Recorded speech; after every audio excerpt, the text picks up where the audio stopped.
Yo, what's up, people? This is Fly High Kenya, or you can call me William Juguna the National. And you know the vibe. The vibe is all about supporting our upcoming artists. I'm talking about the DJs, wanamziki, wanabiashara, you name it, because we got you covered. Katika ziara ya kihistoria ya Gusii, Governor wa Kisii Simba Arati amemsifu aliyekuwa waziri wa usalama wa ndani Dr. Fred Matiang'i kwa kuvutia umati mkubwa bila kuwapa watu pesa. Hii ni jambo lisilo la kawaida katika siasa za Kenya, ambapo mara nyingi watu hulipwa kuhudhuria mikutano.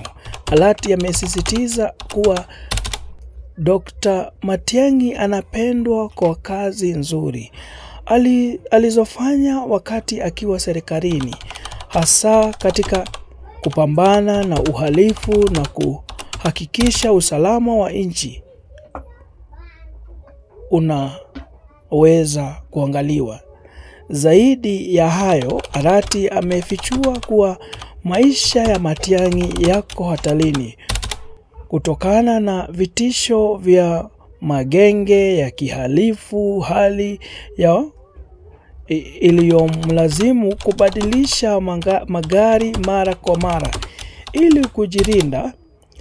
Ameitaka serikali ya kitaifa kumpatia ulinzi wa serikali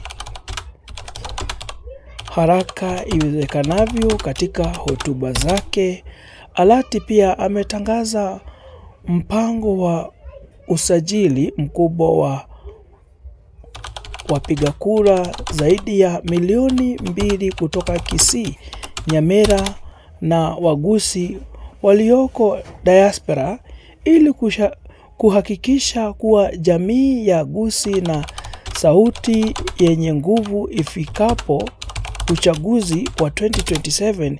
Viongozi wengine kama gavana wa Nyamira Amos Nyaribo na mbunge wa Nyaribari Masaba Daniel Manduku pia wameonyesha kumuunga mkono Dr.